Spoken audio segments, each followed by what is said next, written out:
When tribal killings forced my father out of his life as a successful businessman in Burundi and into a refugee camp in Congo, everything changed.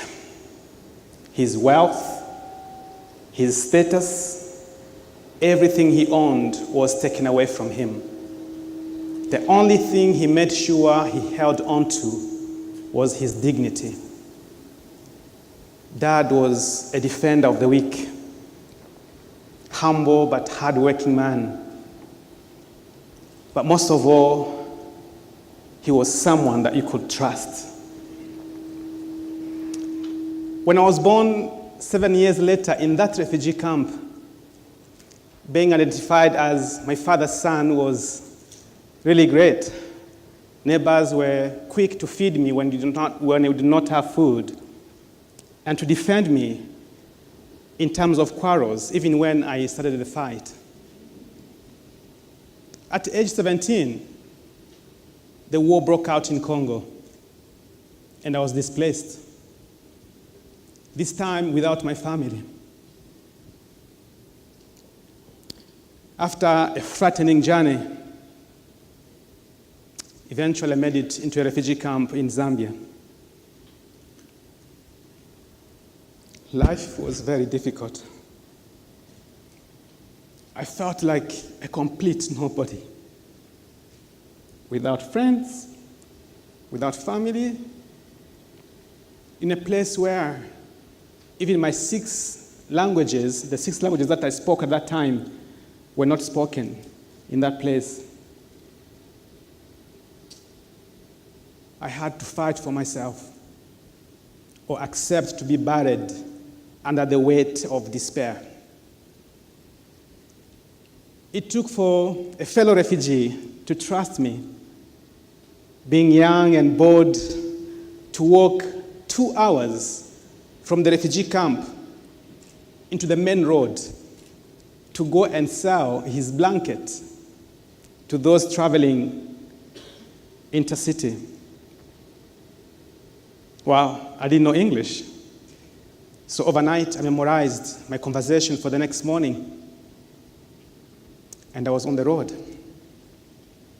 Luckily, I saw the blanket, and I brought more than what the guy expected.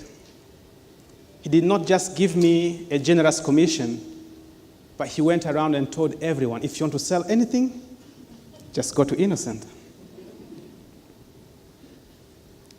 Over time, though, I stopped trusting people.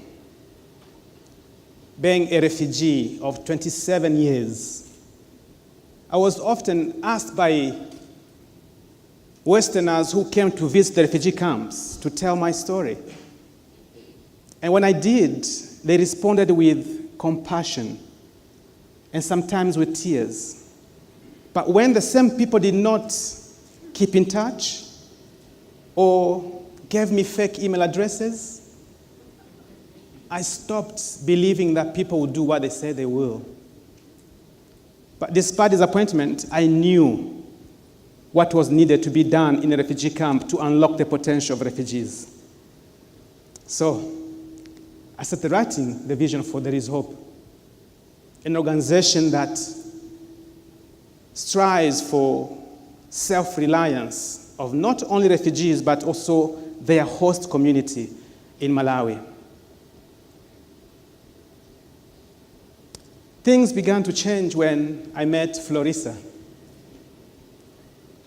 a young Italian woman who had heard about my vision and wanted to join and work with me. At our first meeting, Florissa told me her story, including painful, embarrassing, and awkward part. I had never been trusted that much, and that gave me the reason to relearn trust. At that time, I was an asylum seeker and a full-time student in Malawi. I was so broke that I didn't even have money to buy toothpaste. On one hand, I was loaded with passion and vision. On the other, I was obsessed with the question, who will trust me? I realized that the trust of others will only make sense if I was willing to trust them in return. And I did. And I've seen a lot of change and impact of the work of There Is Hope. So why does Sigo care about trust?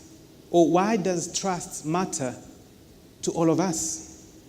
Well, I have an opinion, a strong one. And since my opinion has been validated by my wife, I'll say it without apologizing. Trust only happens when we overcome fear.